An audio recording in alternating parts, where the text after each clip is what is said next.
Can't wait until Ooh gets here. I know. I have butterflies too.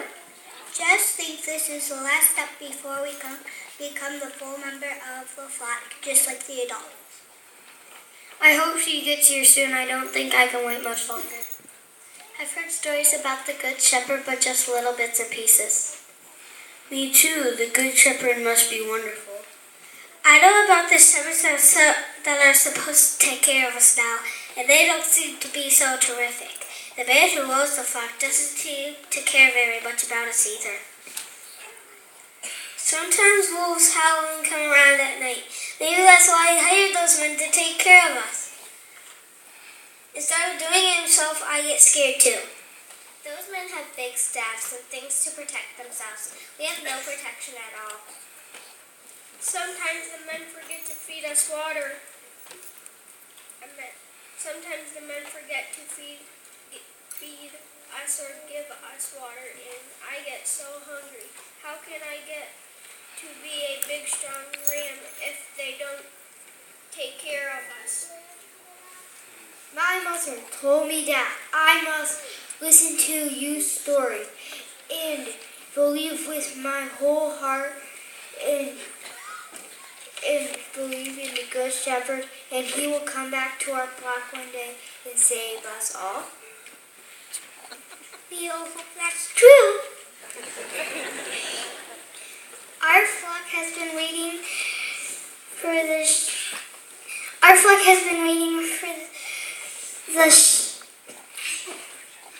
the Good Shepherd for such a long time. I don't think he's ever coming. Look, I see Ram and you coming across the pasture. Maybe they can give us an answer to our question.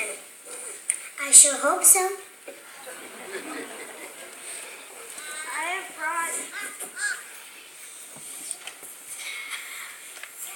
I have brought you with the elder of our flock to talk to you. She is very wise and has lived a long time. Her words are true. She will tell you more about your customs and beliefs. Listen to her carefully, for each of you must learn the story and retell it to your own families when you are older. My precious lambs, how good it is to see you and be able to tell you about our flock. The story I am about to tell you began many years ago when my grandmother was the elder of the flock. It was a cold night like this one, and our flock was gathered together trying to keep warm. There was little food left for us in the field, and the hired shepherd men were more interested in taking care of themselves. Late that night, two of the hired men came to the manger and began to drive us out into the cold. The two men spoke, and this is what they said. Come on now, you sheep, outside with you. We need this shelter for people, not worthless sheep. It's kind of strange for the manger to let people stay in the manger. He's never done that since I lived here. He told me that it was against his policy, but he felt compelled to do it. It seems that some travelers and his pregnant wife couldn't find room in the inn, and he felt sorry for them. The inn has been booked ever since Caesar ordered everyone to return to the city of their birth to be taxed. But the manager never has done this before. At least it's out of the way that the body heat from the animals will help keep them warm. I bet you charge them plenty for this shack. Probably. He never gives anything for nothing. Let's go back to the inn and tell the owner that the traveler's room is ready. But the flock was scared with no shelter and no one to protect them.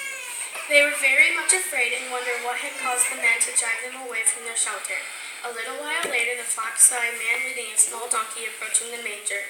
There was a woman wrapped tightly in her robes, riding on the back of the donkey. She was going to have a baby. The man piled the hay high inside the manger and placed a blanket on it for the woman to lie down.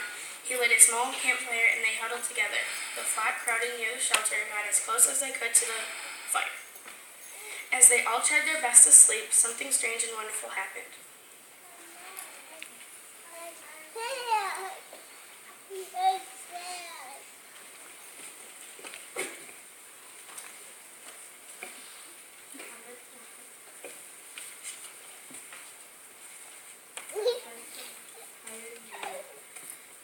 And made the humans move out of the flock shelter.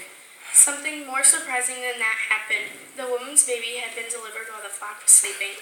Suddenly there was a great light and noise of people shouting. The hired shepherds had returned and they were kneeling in front of the manger facing the newborn child. Shining beings they called angels were singing and praising the child as if he was their king. My grandmother was startled when all of a sudden she could hear and understand everything that the men were saying. The baby that was born was to be a great king, a counselor, and good shepherd. The good shepherd would always take care of his human flock. He would know which were his, and the flock would know him and listen to his voice. What happens then? The good shepherd would always lead his flocks to pastures full of green grass for grazing and plenty of sparkling water to drink. I wish I could go there. The good shepherd would never hire others to tend his flock, and he would always be there to protect them with his rod and staff. If I was there, I could help him when I am fully grown. My grandmother said that the good shepherd would have many flocks, and that he would bring them all together in one fold. She also said that he would always treat them with kindness and mercy.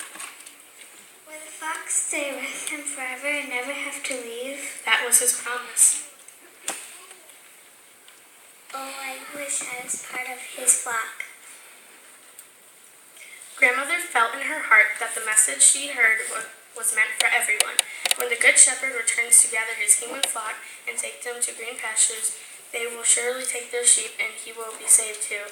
That is why each year I recount the story to the spring lambs so they too will believe. Does that mean we can be part of his flock too?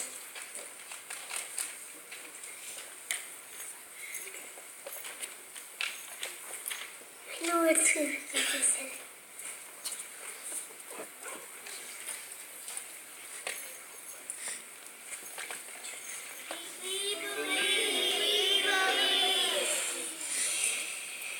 Our flock trusts and believes in the Good Shepherd. One day he will return. When he does, we want to be ready for him.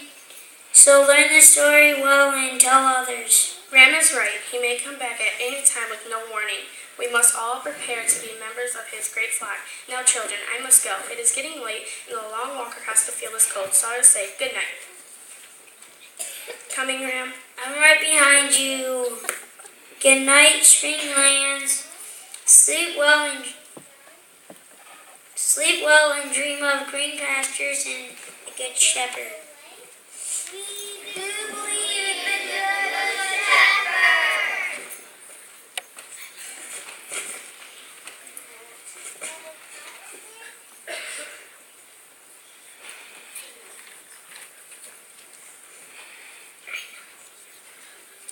I know it's really good.